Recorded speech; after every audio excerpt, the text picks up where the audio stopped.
अब तक हमने देखा कि अभिक को होटल जाते समय रास्ते में कुछ एक की को छेड़ते दिखाई देते हैं, तो अभिक उसकी को उन आदमियों से बचाने के लिए उन सभी के पास चला जाता है, जहां जाकर उसे पता चलता है कि ये सब दिल्ली के गुड्डे हैं, जिनका बॉस केशव भाई है, जो उसकी को गंदी नजर से देखते हुए बकवास कर रहा था और अभिक को भी अपने प्लान में शामिल करने की कोशिश कर रहा था। लेकिन अभिक के न मानने पर अपने आदमियों को अभिक को पिटने के लिए भेजता है।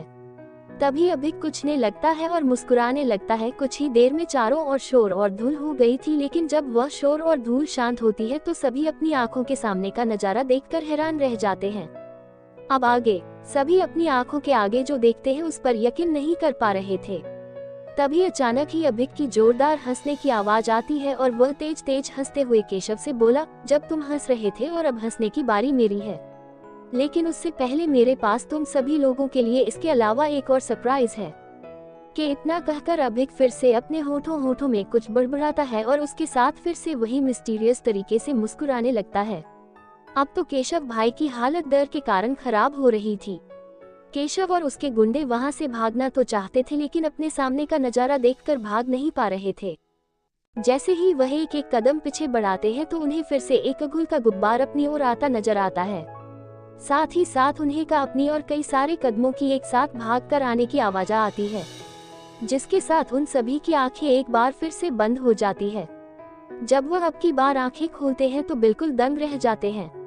उन सभी को अपनी आंखों पर भरोसा नहीं हो रहा था।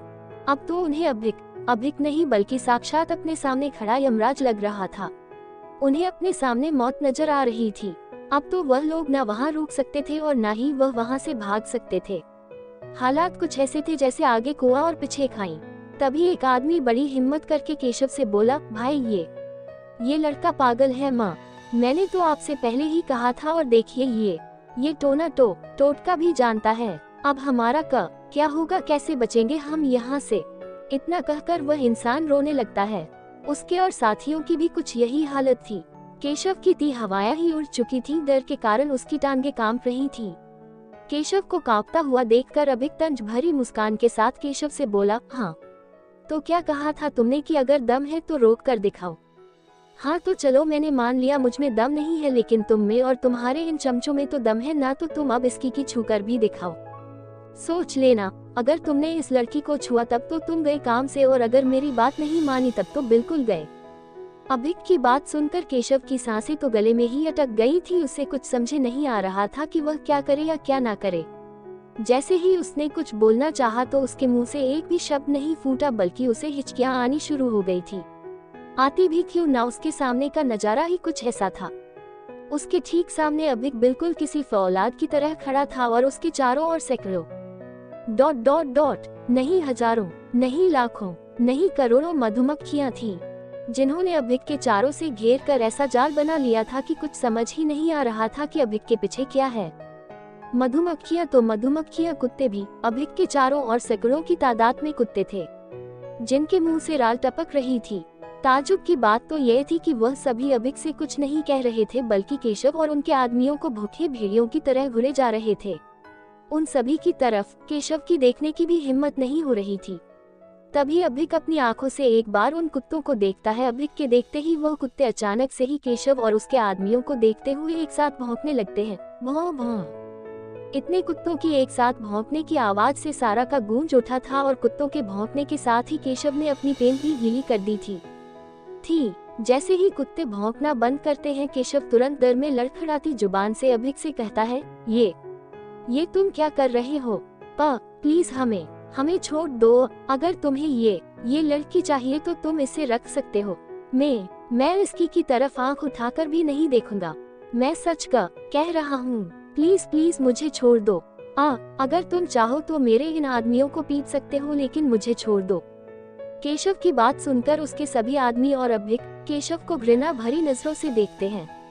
तभी केशव का एक नी केशव की ओर देखते हुए बोला, वाह भाई वाह, जब किसी को मारने पीटने की बारी आती है तो खुद पीछे खड़े हो जाते हो और हमें आगे खड़े कर देते हो, और आज जब जान पर बात आई है तो हम सबको पीछे खड़ा कर दिया और खुद आगे बढ़कर खड़े हो गए।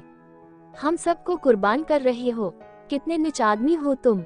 हम सब तो आज तक तुम्हारे लिए वफादार रहे और तुम हमारे साथ क्या कर रहे हो? केशव उन सभी की बात सुनकर एकदम से उन पर चिल्लाकर बोला, अरे तुम मुझसे किस तरह से बात कर रहे हो, तुम्हें पता है ना केशव भाई हूँ मैं, और अगर मैं अपनी जान बचा भी रहा हूँ तो उसका भी कारण है। मैं थोड़ी ना उस लड़की से कुछ रहा था, तुम सब ही तो उस पर लट्टू थी, तो भला सजा मैं क्यों भुगतूं? केशव की यह बात सुनकर उसका एक और आदमी उस पर भड़कते हुए बोला, वाह पाप का घड़ा खुद का और फोड़ हमारे सर रहे हो, और क्या ये तुम केशव भाई कर रहे हो? जो इंसान एक बच्चे और कुछ जानवरों की देखकर पैंट गीली कर ले उसे तो हम भाई हरगिज नहीं बोलेंगे। रही बात उस लड़की के पीछे आने की, तो हम उसके पीछे नहीं बल्कि तुम उसके के पीछे पड़े थे। वह तुम ही थे जिसे ये लड़की बड़ी रसमलाई नजर आ रही थी, और उसका हाथ भी तुमने ही पकड़ा था। और हमने ये भी देखा था कि तुम उसे बार बार ऊपर से नीचे तक कैसी नजरों से देख रहे थे, और अब ज्यादा शरीफ बनकर दिखा रहे हो। अपने आदमियों के मुंह से अपने खिलाफ ऐसी बातें सुनकर केशव गुस्से में आग बबूला होकर कुछ कहने ही वाला था कि तभी उन सभी की अभिक की आवाज आती है, चुप, एक दम चुप, तुम में से किसी को कुछ भी बोलने की जरूरत नहीं है। मैं बहुत अच्छे से जानता हूँ कि यहाँ कौन गलत है और कौन सही है। ओह सॉरी, कोई सही तो है ही नहीं, इस बात का गवाह मैं खुद हूँ। मैं तो भूल ही गया था, यहाँ तो सबके सब गलत हैं। जब मैं यहाँ आया था तब मैंने तुम सब की बातें और सबके अच्छे विचार सुने थे, और सबकी नजरें भी देखी थी कि किसकी नजरें कैसी थी। अब जब गलती सभी की है तो सजा भी सभी को ही मिलेगी, किसी एक को क्यों ही छोड़ा जाए। अभिक को बात सुनकर चारों तरफ सन्नाटा पसर चुका था। अब अभिक भी वहाँ से जल्दी निकलना चाहता था।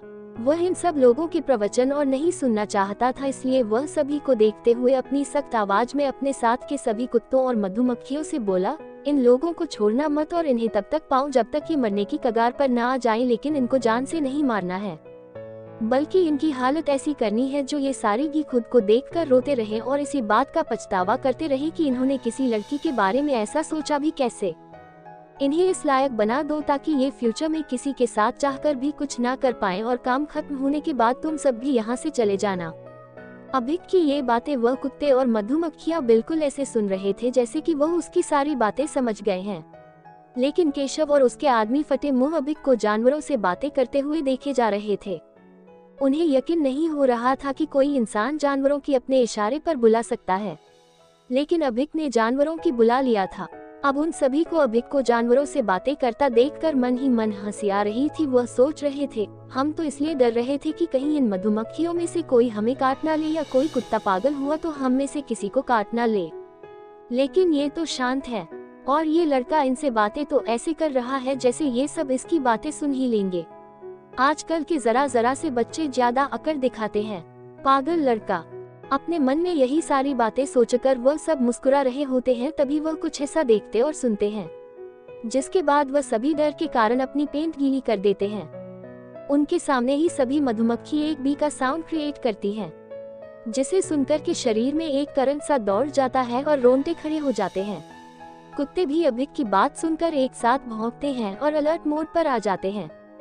2-3 सेकंड बाद ही कुत्ते और मधुमक्खियां सभी मिलकर उन सभी गुंडों पर अटैक कर देती हैं, और उसके आदमियों की चीखों के साथ साथ वहां चारों और मधुमक्खियों की भिन भिन की और कुत्तों के भौंकने की आवाजें गूंज रही थीं। मात्र 5 मिनट में ही उन सभी आदमियों का काम तमाम हो चुका था। वह सब बेहोश पड़े थे, उन्हें तो अपने दर्द पर रोने का मौका भी नहीं मिलता। मधुमक्खियां और कुत्ते उन सभी की बैंड बजाने के बाद कुत्ते कुछ सेकंड में ही गायब हो गए थे।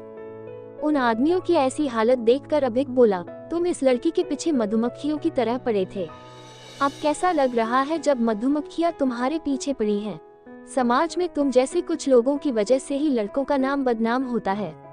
एक कुत्ता जैसे रोटी को देखकर लार टपकाता है, ऐसे तुम लोग इसकी को देखकर कर रहे थे। अब कैसा लगा जब इन कुत्तों ने भी तुम्हारे साथ वही किया है जैसा तुम इस लड़की के साथ करने के बारे में सोच रहे थे? वैसे तो तुम जैसे लोगों को इस दुनिया में होना ही नहीं चाहिए था।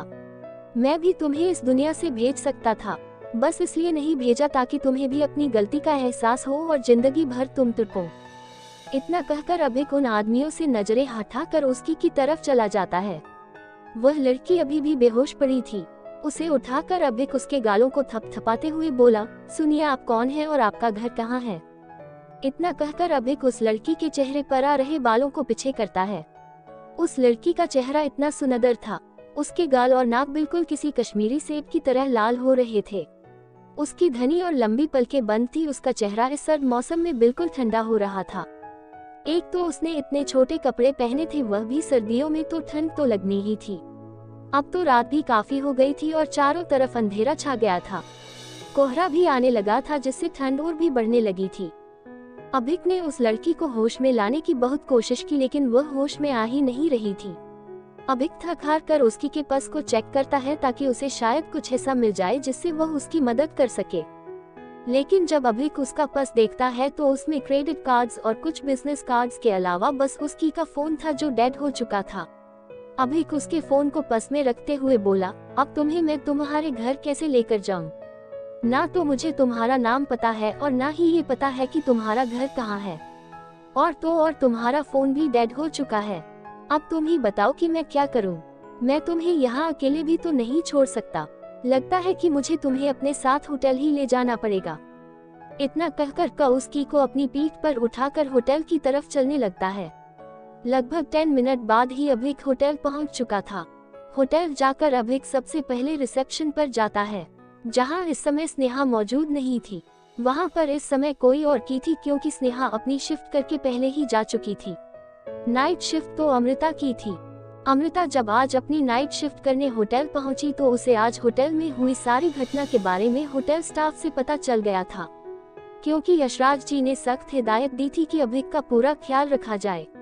लेकिन अभी तक अमृता ने अभिक की देखा नहीं था। जैसे ही अभिक उसकी के साथ रिसेप्शन काउंटर पर जाता है, वैसे ही अमृता मुस्कुराकर अभिक से कहती है, जी सर बताइए मैं आपकी क्या हेल्प कर सकती हूँ? क्या आपके यहाँ कोई रूम बुक करना है? इतना कहकर अमृता अभिक को ऊपर से नीचे तक देखने लगती है, जिसने कुछ ज्यादा ही कैजुअल से कपड़े पहने थे। अभिक को देखते हुए अमृता अपने मन में बोली, इसे देखकर लग तो नहीं रहा कि ये यहाँ रूम अफोर्ड कर सकता है। अमृता हाँ सब बातें अपने मन में बोल रही थी और अपने मुंह पर एक नकली मुस्कान चिपकाए हुए थी। अभिक उसकी मुस्कान देखकर समझ गया भी कि वह क्या सोच रही है। अभिक अब कोई सीन क्रिएट करना नहीं चाहता था। वैसे भी आज के लिए इतना एडवेंचर काफी है। यही सोचकर अभिक नॉर्मल होकर उसकी से बोला, नो थैंक्स, मेरा रूम यहाँ पर ऑलरेडी बुक है। बस आप मेरे रूम में एक फीमेल स्टाफ को कुछ लेडीज कपड़े लेकर भेज दीजिए। उन कपड़ों की पेमेंट मैं कर दूंगा। अभिक की बात सुनकर अमृता एक बार फिर अभिक को देखने लगती है। अब क्या होगा आगे? कौन है वह लड़की? क्या होगा अब केशव भाई और उसके आदमियों का?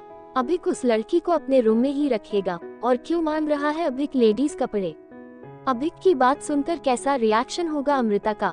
अपने इन्हीं सभी सवालों के जवाब जानने के लिए देखते रहिए द मिस्टीरियस मैन, सिर्फ आपके अपने YouTube चैनल पर दिल दिल दिल दिल दिल।